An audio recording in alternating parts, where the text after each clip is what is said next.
আসসালামু আলাইকুম ওয়া রাহমাতুল্লাহি বারাকাতুহু। সবাই কেমন আছেন? আশা করি সবাই ভালো আছেন। আজকে আপনাদের মাঝে এমন একটি নিউজ নিয়ে আসলাম যে মালয়েশিয়ান সরকার এমন একটি ঘোষণা দিয়েছে যে সেই ঘোষণা যারা এই অবৈধ প্রবাসী মালয়েশিয়াতে যারা আছে তারা যদি এই সুযোগ যে দিছে রিক্যালিব্রেশন পুলাংয়ের আন্ডার যারা বৈধ হবেন এবং যারা দেশে চলে যাবেন এবং মালয়েশিয়াতে যারা থাকবেন, এই সুযোগের পরে যারা বৈধ না হতে পারবে তারা যদি মালয়েশিয়াতে অবস্থান করে তাদের অবস্থা কিন্তু ভয়াবহ হবে। এটা আমার কথা না, ইমিগ্রেশনের খবর। যারা ইমিগ্রেশনের একটি ফেসবুক পেজে একটি আপলোড করেছে, সেখানে লেখা আছে যে বাংলাদেশের প্রবাসী হোক আর যে কোনো দেশের প্রবাসী হোক, এই বৈধতার সময় যদি কেউ বৈধতা না হয় তারা এই সময়টা যে বেঁধে দেওয়া হয়েছে 30 জুন পর্যন্ত, এই জুন মাসের পরের থেকে এমনভাবে অপরাধী চালাবে মালয়েশিয়াতে, পুরাদমে অপরাধী চালাবে। সেখানে যদি কোনো অবৈধ প্রবাসীকে আটক করতে পারে তাদেরকে 5 বছরের জেল দিবে এবং 10,000 রিঙ্গিত জরিমানা করবে।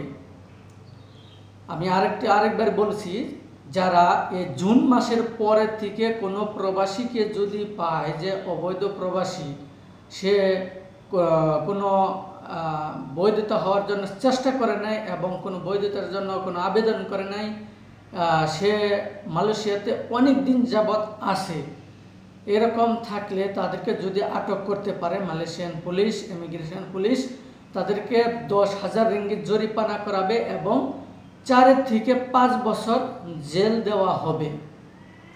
এই কথা শুনে মনে করেন যে এই পোস্টটা যে করেছে যে ইমিগ্রেশনের ফেসবুক পেজে, আপনারা যদি কেউ বিশ্বাস না হয় তাহলে আপনারা ইমিগ্রেশন ফেসবুক পেজটা আপনারা নিশ্চয় পড়ে দেখবেন এবং নিউজটা দেখার জন্য চেষ্টা করবেন।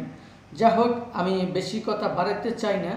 আমরা অবৈধ প্রবাসী, বাংলাদেশের প্রবাসীরা অবৈধ প্রবাসী কিভাবে বৈধ হতে পারে সে সম্পর্কে আমি কিছু তথ্য আপনাদের উঠিয়ে ধরব। আপনারা এই তথ্যগুলো ফলো করবেন, তাহলে আপনারা যে কোনো কোম্পানিতে বৈধ হতে পারবেন। যেমন অবৈধ প্রবাসীরা কিভাবে মালয়েশিয়াতে বৈধ হতে পারবেন। তাদের নাম্বার 1 কাজ করতে হবে, নতুন দিকে একটি পাসপোর্ট করতে হবে। যে কোনো কোম্পানিতে বাংলাদেশ থেকে আসার পরে সেই কোম্পানিতে হয়তো আপনার বিভিন্ন ধরনের কোনো সমস্যা হয়েছে এবং আপনার কোম্পানির সাথে হয়তো বেতন বেশি ভালো না, অল্প টাকা বেতন, অথবা আপনার কোম্পানির সাথে কোনো হয়তো গ্যাঞ্জাম ফাসাদ হয়েছে, এই কারণে আপনি লারি হয়ে আরেকটি কোম্পানিতে যাইয়া কাজ করতেছেন। তাহলে আপনার যদি কোনো পাসপোর্টে যদি কমপ্লেন না থাকে, যে আগেকার কোম্পানি যদি আপনার নামে কোনো পাসপোর্টের নামে যদি কমপ্লেন না করে থাকে, আপনার ভিসা স্টিকারের মধ্যে যদি কমপ্লেন না করে থাকে, তাহলে আপনি অন্য একটি কোম্পানির মাধ্যমে আপনি বৈধ হতে পারবেন। তার আগে কাজ করতে হবে, আপনার নতুন দিকে একটি পাসপোর্ট বানিয়ে আপনি যে কোম্পানিতে লোক নিচ্ছে, আপনার যদি আপনার আশেপাশে যদি কোনো কোম্পানিতে লোক না নেয়, তাহলে আপনি সকল বন্ধু বান্ধবের কাছে আপনি তথ্য নেন যে কোন কোম্পানিতে লোক নিচ্ছে মালয়েশিয়াতে, কোন কোম্পানিতে, সেই কোম্পানিতে আপনি তথ্য নিয়ে সেই কোম্পানিতে আপনার যাওয়ার জন্য চেষ্টা করেন এবং সেই কোম্পানিতে যেয়ে আপনি পাসপোর্ট নিয়ে যাবেন এবং আপনি যে বৈধ হওয়ার জন্য নতুন যে পাসপোর্টটা বানিয়েছে সেই পাসপোর্টটা কোম্পানিতে জমা নেবেন এবং কোম্পানি আপনার জন্য মালয়েশিয়ান ইমিগ্রেশনের কাছে অ্যাপ্লাই করবে।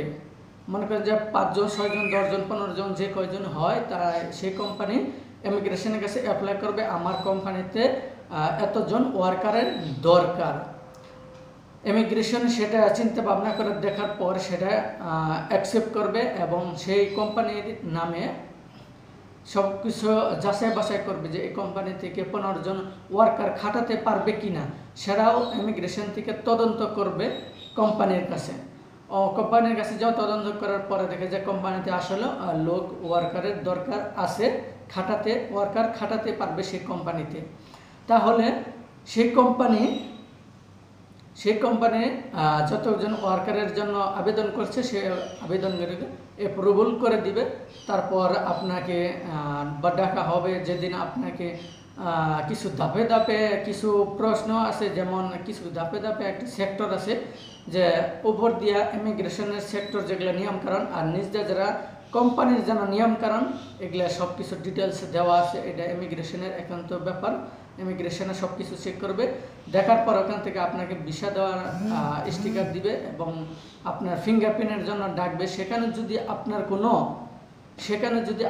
কোনো পাসপোর্টের মধ্যে কোনো সমস্যা থাকে, ও যখন ফিঙ্গারপ্রিন্ট করবার যাবেন তখন ফিঙ্গারপ্রিন্টের মধ্যে আপনাকে যখন ফিঙ্গারপ্রিন্ট করে আসবেন, আসার পরে তখন যদি আপনাকে দেখবে যে আপনার নামে কোনো কমপ্লেন আছে কিনা, এবং কমপ্লেন যদি না থাকে তাহলে আপনাকে সরাসরি আপনাকে একটি সুরাত দিবে আপনার ইমিগ্রেশন থেকে, যে ফিঙ্গারপ্রিন্ট করার পরে একটি সুরাত দিবে। সেই সুরাতের মধ্যে যদি কোনো লাল সিল না থাকে তাহলে আপনার বুঝতে পারবেন যে আপনার কোনো সমস্যা নেই, আপনার ভিসা হবে।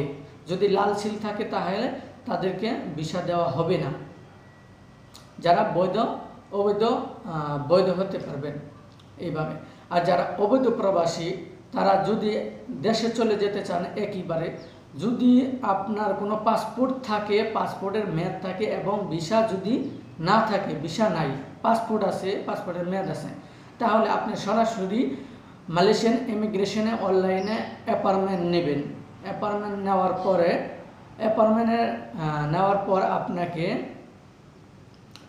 নেওয়ার পর সেখানে আপনাকে 500 টাকা জরিমানা দিতে হবে। যেদিন আপনাকে যেতে বলবে ইমিগ্রেশনে সেদিন আপনি চলে যাবেন। যাওয়ার পর এখানে আপনাকে একটি ব্যাংক কার্ডের মাধ্যমে 500 টাকা জরিমানা দিতে হবে।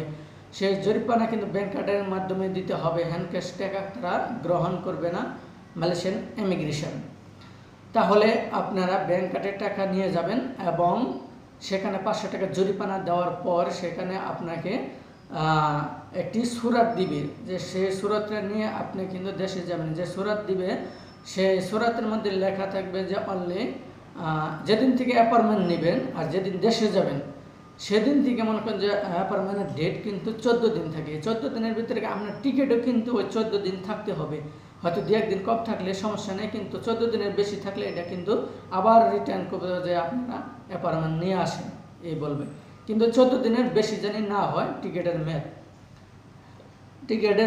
14 দিন এবং অ্যাপয়েন্টমেন্টের ডেটও জানি 14 দিন এইরকম থাকে। তাহলে আপনার কোনো সমস্যা হবে না, আপনি সরাসরি বাংলাদেশে চলে যেতে পারবেন। আপনি যে সুরাতটা দেবে ইমিগ্রেশন থেকে, সেই সুরাতটা নিয়ে দেশে যাওয়ার 3 দিন আগে করোনা টেস্ট করতে হবে। আর আপনি ইমিগ্রেশনে অ্যাপয়েন্টমেন্ট নেওয়ার জন্য কোন লিঙ্কে আপনি ক্লিক করবেন আমি সেই লিঙ্কটা বলে দিচ্ছি। sto.imi.gov.my আবার বলেছি sto.imi.gov.my এই লিঙ্কে গিয়ে আপনি মালয়েশিয়ার ইমিগ্রেশন অনলাইনে অ্যাপয়েন্টমেন্ট নিতে পারবেন। যাই হোক, অ্যাপয়েন্টমেন্ট নেওয়ার পরে আপনি ফিঙ্গারপ্রিন্ট করার পরে আপনার যে সুরাত দিবে সেই সুরাত নেওয়ার পর বাংলাদেশে যাওয়ার আগে 3 দিন আগে করোনা টেস্ট করে আপনি বাংলাদেশে সুন্দরভাবে চলে যেতে পারবেন। আর যারা নৌকার পথে মালয়েশিয়াতে আসছেন তারা কিভাবে আপনার দেশে যাবেন, তাদের কোনো পাসপোর্ট নেই, তাদের কোনো ডকুমেন্ট নেই, তাদের কোনো কিচ্ছু নেই। তারা বাংলাদেশের হাইকমিশনের কাছ থেকে একটি সুরাত সংগ্রহ করবে। সেখানে 44 টাকা খরচ হবে মালয়েশিয়ান রিঙ্গিত। বাংলাদেশ থেকে আপনার যদি একটা ভোটার আইডি কার্ড থাকে অথবা আপনার যদি জন্ম নিবন্ধনের কাগজ থাকে তাহলে সেই কাগজ আনবেন, অথবা ইমোতে হোয়াটসঅ্যাপে আনার পরে সেই কাগজটা এম্বাসিতে জমা দেওয়ার পরে সেখান থেকে একটি সুরাত দিবে। সেই সুরাত নিয়ে আপনি মালয়েশিয়ান ইমিগ্রেশনে অনলাইনে অ্যাপয়েন্টমেন্ট নিতে পারবেন। সেম 500 টাকা জরিমানা দেওয়ার পর আপনি সেই সুরাত নিয়ে করোনা টেস্ট করে বাংলাদেশে পৌঁছাতে পারবেন, কোনো ঝামেলা হবে না। আর মালয়েশিয়াতে যারা পাসপোর্ট বানাবার দিয়েছেন তারা পাসপোর্টগুলো কিভাবে আনবেন? তারা পাসপোর্ট আনবেন মালয়েশিয়ান ইমিগ্রেশন, বাংলাদেশের এম্বাসি আমাদের জন্য, প্রবাসীদের জন্য নতুন একটি পদক্ষেপ নিতে যাচ্ছে। যারা দূর দূরান্ত থাকে এবং অনেক ফাঁকে থাকে, অনেক দূরে থাকে, তাদেরকে জানি পাসপোর্ট পুসলাজের মাধ্যমে জানি দিতে পারে, সেই পদক্ষেপ নিতে যাচ্ছে বাংলাদেশের হাইকমিশন। আপনারা কিছু অপেক্ষা করতে হবে। সেখানে পদক্ষেপ নেওয়ার পর যারা এই সপ্তাহের মধ্যে পদক্ষেপ নেওয়ার জন্য চেষ্টা করতেছে, সেই চেষ্টা যদি সফল হয় তাহলে আমাদের জন্য, আপনাদের জন্য খুবই ভালো হবে। যাই হোক, আপনারা যারা অবৈধ প্রবাসী, আপনারা কেউ অবৈধ থাকার জন্য মালয়েশিয়াতে চিন্তা ভাবনা করবেন না। আপনারা সরাসরি আপনারা যে কোনো কোম্পানিতে আপনারা এই লকডাউনের ভিতরে হলেও আপনারা চেষ্টা করেন। আপনারা যদি দূরদূরান্ত কোথাও যান তাহলে আপনারা খুব ভুলে যাবেন। যদি আশেপাশে 10 কিলো 20 কিলোমিটার ফাঁকে যদি যান তাহলে খুব ভুলে যাবেন। 6টা বাজে এবং গ্রেপ সার্চ দিয়ে আপনি সেখানে যেতে পারবেন। যেহেতু দিনের বেলা রোড ব্লক থাকে, সেখানে আমরা প্রবাসীরা যেতে পারি না, অনেকের ভিসা নেই, যারা অনেকের অবৈধ, সেখানে আমরা যেতে পারি না। তাহলে আমরা খুব সকালে সেখানে যাওয়ার জন্য চেষ্টা করব। যোগাযোগ রাখবেন সব সময়, সব জায়গায়। আর সবাই ভালো থাকবেন। আর আমার ইউটিউব চ্যানেলটা দয়া করে চ্যানেলটা সাবস্ক্রাইব করবেন, এবং যারা অলরেডি সাবস্ক্রাইব করে রাখছেন তাদেরকে আমি অনেক সেলুট জানাই। আর আমার এই চ্যানেলটা নতুন চ্যানেল, ইমিগ্রেশনের যত নিউজ আপডেট আপনাদের জানি মাঝে পৌঁছাতে পারি সেই প্রত্যাশা রাখি। আর সবাই ভালো থাকবেন, সুস্থ থাকবেন। আমি ভিডিওটা বেশি লম্বা করতে চাইতেছি না। আর এমন প্রত্যেক দিনে আমি কিন্তু ইমিগ্রেশনের নিউজ নিয়ে প্রতিদিন ইউটিউবে আমি সবসময় ভিডিও আপলোড করে থাকি। আমার চ্যানেলে সবাই সাবস্ক্রাইব করে রাখবেন। সবাই ভালো থাকবেন। খুদা হাফেজ। আসসালামু আলাইকুম।